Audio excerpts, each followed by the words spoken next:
adik-adik, tahu gak sih kalian kalau hidupnya Rasul Paulus itu menunjuk atau mengarahkan kita kepada kehidupan Tuhan Yesus dan juga hubungan kita dengan Tuhan Yesus. Nah, untuk itu Kananda sudah siapkan prakarya untuk membantu kita mengingat petunjuk-petunjuk itu. Kalian bisa dapatkan pola ini nanti di Instagramnya Superbook Indonesia ya. Terus kalian juga bisa lihat cara pembuatannya di Instagram Superbook Indonesia. Aktivitas ini juga bisa kalian dapatkan di kurikulum Superbook Indonesia. Oke, nanti kalian bisa lihat ya caranya akan menjadi seperti ini. Nih, akan ada 5 pola kapal. 1, 2, 3, 4, 5. Nah, masing-masing kapal ini akan menjadi petunjuk dari kisah Paulus. Kita lihat ya. Nih, petunjuk yang pertama. Tulisannya adalah kuasa atas semua. Tuhan berkuasa atas semua. Nah, Paulus berada di kapal selama badai. Malaikat yang diutus Tuhan menampakkan diri kepada Paulus dan meyakinkannya bahwa ia dan semua orang yang ada di kapal itu akan selamat dari badai. Tuhan Yesus dan murid-muridnya juga berada di kapal selama adanya badai. Para murid ketakutan sampai Tuhan Yesus memerintahkan air dan angin untuk tenang. Nah, adik-adik, Tuhan Yesus itu memiliki kuasa atas yang kelihatan dan juga yang tidak kelihatan. Oke, kita lanjut ke petunjuk yang kedua. Kalau petunjuk yang kedua tulisannya kuasa kesembuhan. Paulus mendarat di Pulau Malta setelah kapalnya kandas. Dengan kuasa dari Tuhan Yesus, Paulus menyembuhkan ayah dari Publius dan juga banyak orang lain yang sakit.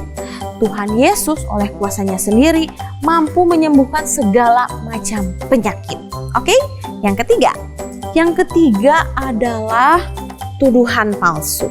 Paulus dituduh oleh para pemimpin agama yang menuntut agar ia dihukum mati.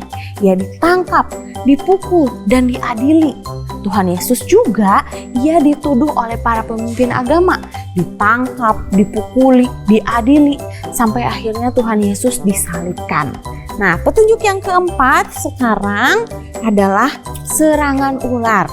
Waktu Paulus digigit ular yang mematikan di Pulau Malta, dengan kuasa Yesus, Paulus hanya mengibaskan ular dan ia sama sekali tidak terluka. Peristiwa ini mengingatkan kita pada peristiwa Taman Eden. Iblis waktu itu berbentuk ular. Dia menipu Adam dan Hawa sehingga jatuh ke dalam dosa.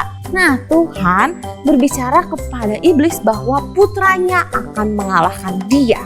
Oke, sekarang petunjuk yang kelima.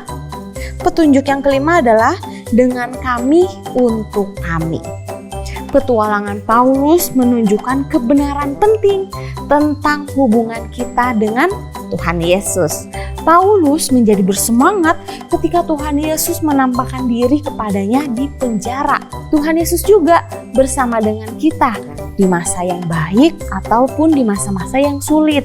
Dengan iman, Tuhan Yesus memberi kita kuasa untuk melakukan misi yang besar, yaitu memberitakan Injil kemanapun kita pergi. Nah, adik-adik, jadi tadi itu adalah prakarya yang bisa terus mengingatkan kita tentang petunjuk jalan kisah Paulus. Adik-adik juga kalian bisa memainkan perahu ini loh. Kalian bisa taruh di atas air terus gitu. Atau ditandingin sama teman-teman kalian biar seru. Iya benar adik-adik, Kananda mau ingetin juga nih.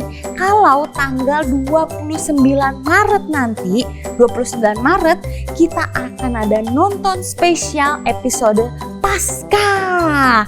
Jadi kalian harus nonton nanti tanggal 29. Betul, 29 Maret.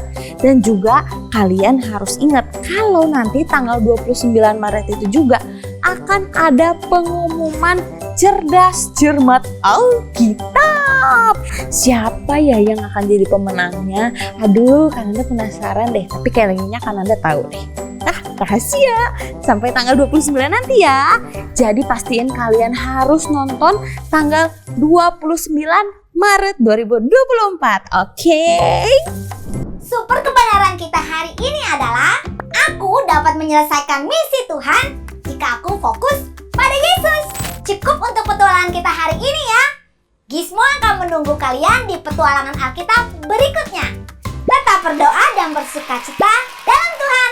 Sampai jumpa minggu depan. Gizmo pergi mancing dulu ya.